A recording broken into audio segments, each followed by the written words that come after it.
you need to find and be sure that, okay, this is where my target market is. So Okay. you spend much time there so you can actually get them. Okay, Paul, do you have anything to add to this so far?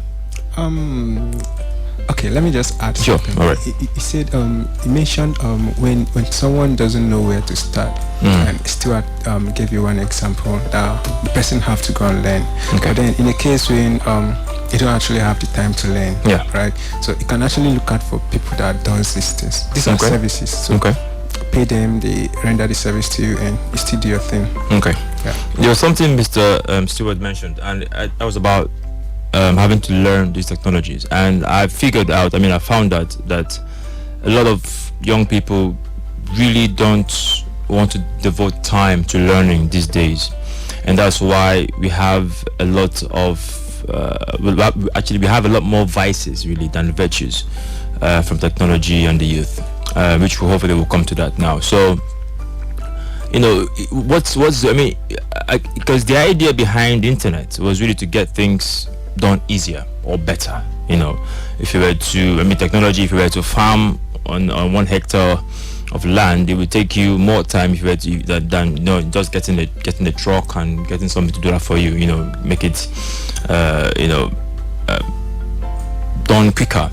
So technology helps you with that. If you were to type out one whole document with pen and ink, it would take you longer time and maybe shorter if you were just to type it out on a computer. So that it helps us to sort of save time. But then a lot of our young people do not want to devote time to actually learning certain things or using them properly for the right motives.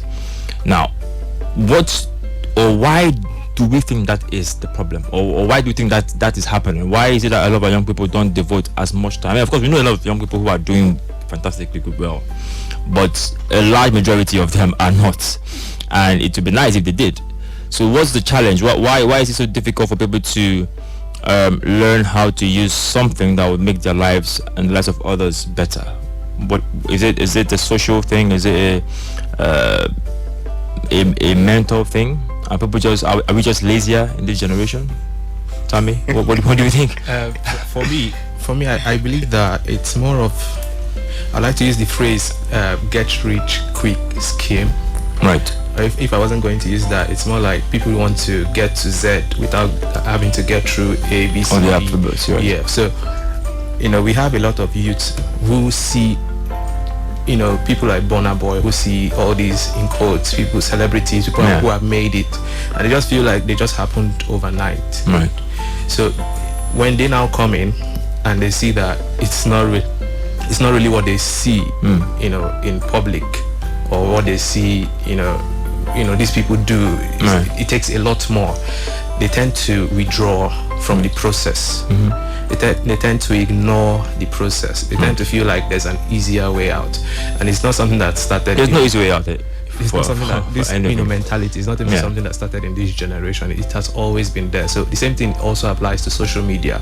You come online, you come on Facebook, you come on Instagram, you see these people having millions of followers, 100,000s of followers, and you just feel like, is it not just to post one picture? Is it not just to post one video? Just do one comedy skit?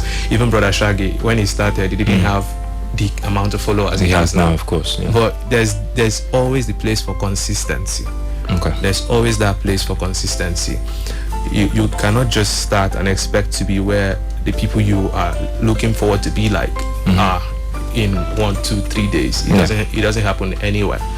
No matter how easy it looks, if it looks too easy, then there's a question mark behind it. Anything that looks too easy, there's a question mark. So I believe it's more of the mentality that young people, and not just young people generally, human beings, we all somehow, except you have gone through some form of training.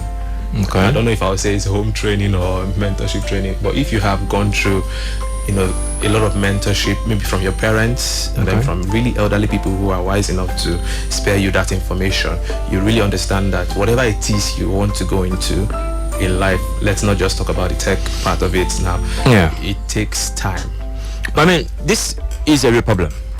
We have a lot of young people who do not even want to bother with learning how something happens.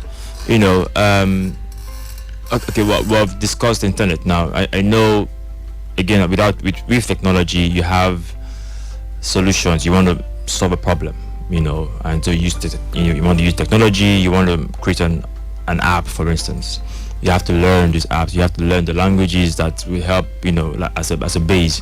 And technology now has even made it easier. You don't even have to learn to code, as it were. You can have an application that you can drag and drop things, and you can actually have an app without having to hard code those things. Yeah. But then it still seems we have a lot to do in terms of, like you mentioned, consistency.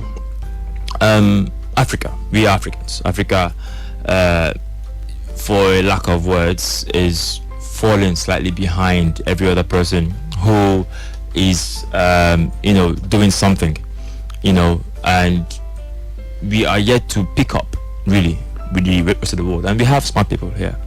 So is the challenge just a mental thing, or just the idea of get rich quick because they see, like you mentioned, some celebrities and they want to get there? Or is there something else? Do they want an incentive? Do they want a tap on the back saying you're doing very well, keep going? Is it the government? I don't just think it's the mental laxity of it, or is it just a generation that, this wave of people coming now are just not keen on doing anything? Because hopefully by the next generation we'll have things done for us, like maybe by robots, for instance. I don't know your thoughts on that.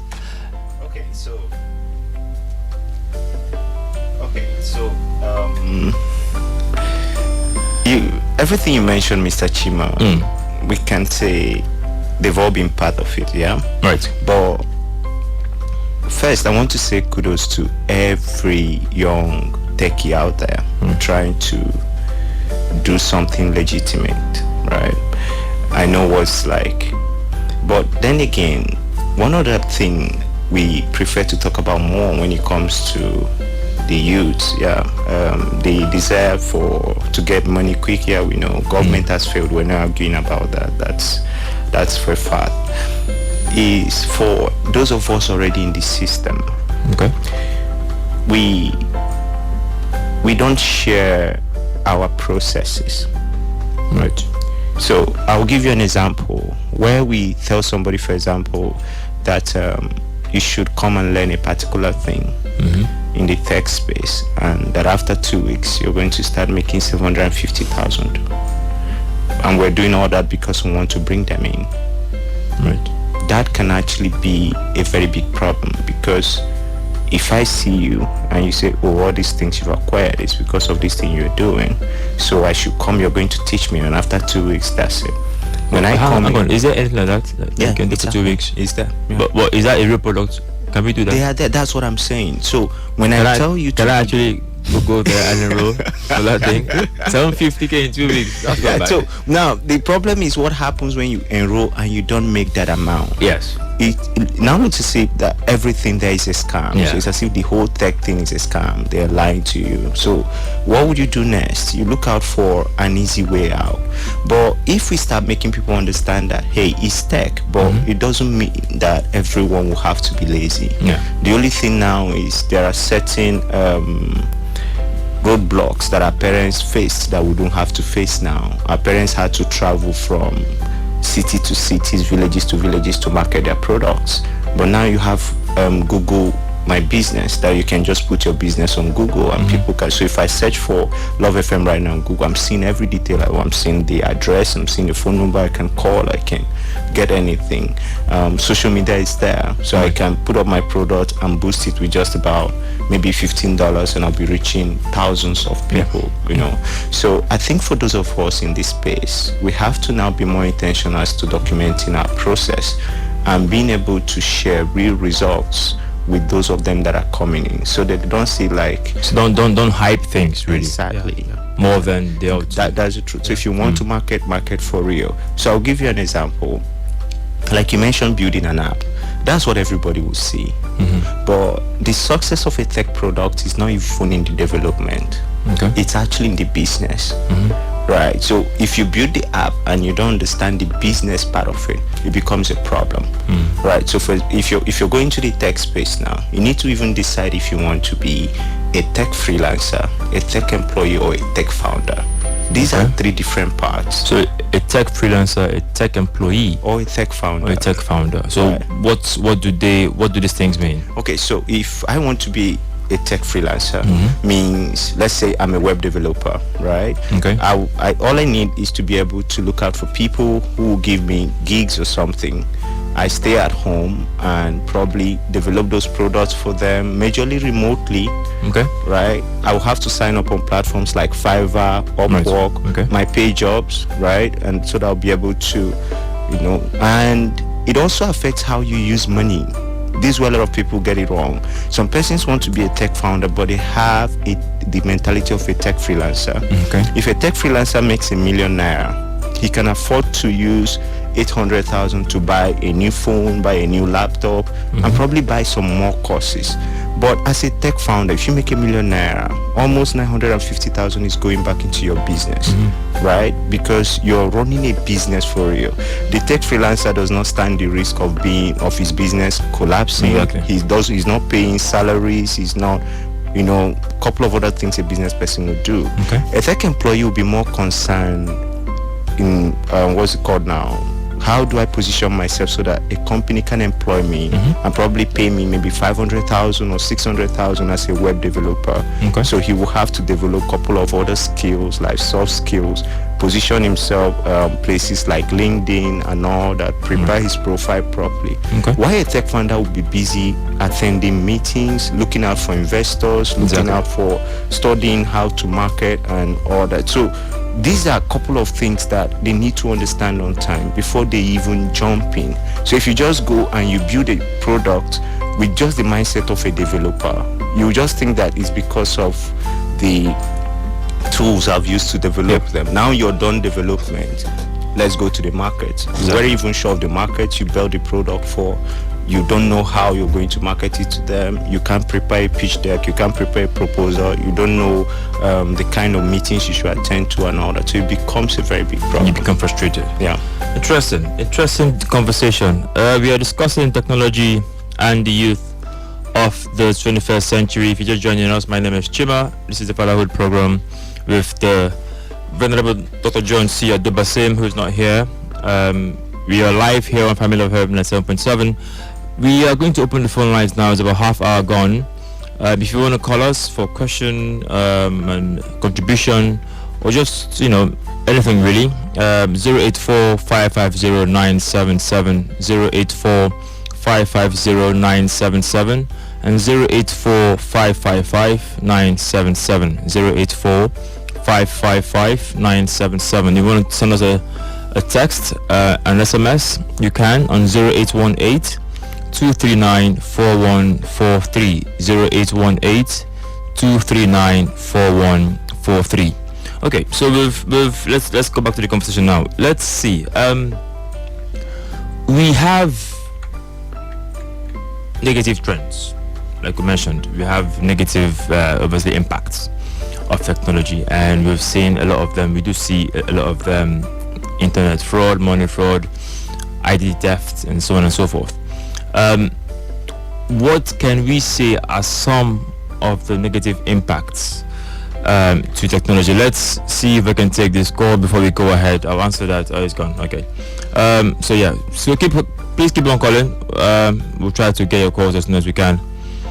So Paul, what are some of the negative impacts that you know? Just a few of them, so that we can touch on each of them individually. Are there first of all, are there any negative impacts at all of this amazing technology we have been discussing? Can anything be bad about it? Sure. Even life has negative part of life. Right. So, life can be good, can be bad. Just like Stuart said earlier. Okay. So technology is an enabler. It depends on who is using it. Right. Yeah. Okay. I think that's very good actually. That line. Technology is an enabler. Yes. So it will help you exactly. Yeah. So if you're a bad person, it just makes you worse, as it were. If you're a good person, it makes you better. Sure. Okay. So what are some of these bad things that can happen? Okay, if we use it wrongly. ID theft, talked about cyber crimes, hijacking of digital assets and all of that. Okay. Yeah. So those are the negative aspect of tech. Yeah. Okay. Sammy, do you have anyone to add? I'd like to talk about the negative aspect from the social angle. Okay. At the point where people use, social media more often than they actually relate with real human beings in real life. Right. We have more people pressing their phones. We have more people texting over WhatsApp, Instagram, social platforms, than we actually have people talking to themselves in real life, which is actually the most important form of communication. So socially, do we have more people? Are you just imagining? Do you think that is the case, or I believe that. Have you had any personal friendships broken down because of internet? Maybe did he come and see you, just texted you? Can we just chat online? Have you had any personal? If I've had any personal. Yeah. So have you had any friendships broken down? Broken. Yeah. Not breaking. I mean, not like in the sense, but I mean, have you had maybe your mate from school or something, and I can't see you, man. My point is, yes, we forgetting that there are people around. It can get to that point where you actually forget that there's a physical for human instance, being. let me take the case of married couples. You forget that you actually have a wife or you have a husband that's Isn't that close to bad? you. And then you can get really addicted to social media, Right. and you don't communicate with your partner or whoever. The same thing goes for parents and children, and then siblings. I mean the real core family members. So you have if they are if they take it to the extreme, we're talking about the extremes here. Okay. So at that point where it becomes really addictive, where they prefer to text with other people and forget to text with the people who are right in front of them, or talk with people and discuss real issues. You find people, let's say brother and sister, they are quarreling, and just because you don't want to settle the issue, or because you want to continue keeping the malice, you prefer to go on WhatsApp, on Facebook, to have a watch conversation. one comedy skit. Right. You watch it, you get tired, you sleep. So that's one of the negative sides of the whole social media. Interesting. Technology. What do you have any thoughts, Stuart? I think from what Tammy is saying, Paul pointed out identity theft. I think it's cybercrime. That is it's major one. It's on the rampant right now, and it's one thing that everyone needs to look out for. When you're coming into the tech space, it's like you're going into another world. So everything you do physically to protect yourself, the same way you try to be a little bit security conscious, that's also what you do. But in terms of social media, just like what Sam is saying, I think he has a point. We're seeing situations where right now people are doing a lot of things because they want people to follow them on social media. Okay. And somehow the internet doesn't forget, really. Right. And so when they come to a point where they need certain things in the future, people will try to dig out those things, and again, our social media now, we can be comfortable for our younger ones, 10 years, 11 years to be on Facebook. We can't be that comfortable because of the kind of content and stuff that is happening there.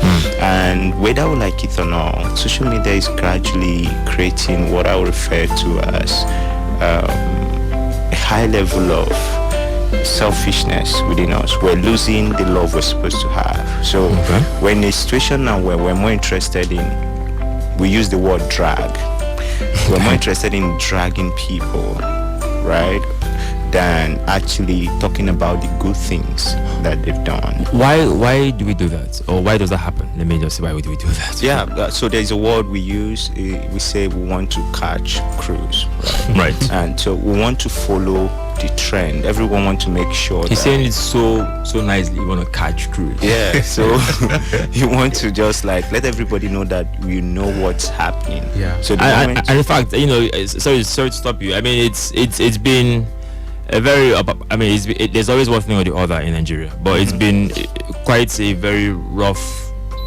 couple of weeks. In terms of what has happened. Okay. In Abuja, in Kaduna, in here, in Sokoto, in stuff and that. So even with the train issue, Kaduna Abuja train issue and all that, and then the lady who tweeted and said, "I've been shot" and all, and the comments on Twitter. I think she was on Twitter, and people were asking again, trying to catch these crews, which is true. someone was like, they shot you and you're tweeting. Yes. Okay, so that's the point. And if you look at it critically, Chima, you find that because of how much we're so much interested in just the trends, critical issues that we're supposed to handle as a people will just last for a couple of days. If you ask people now what happened to the Osinachi husband story, where are we right now? People don't know. But you see, within that week, it was as if everyone cared. Everyone was talking about domestic violence and all that. We'll move to the train thing. Right now, people don't even know what's happening. Before you know it, the story of what's his name now, Yolo Dochie, came up, and then people start talking about marriage and polygamy. A couple of days later, we'll move to the next one. So it's always a case of let people know that I know what's happening. Not because we really, really, really do care. Because if we do, it should be something we should be talking about, follow it through till it gets to that particular point. And for me, that's a very huge problem when it comes to technology.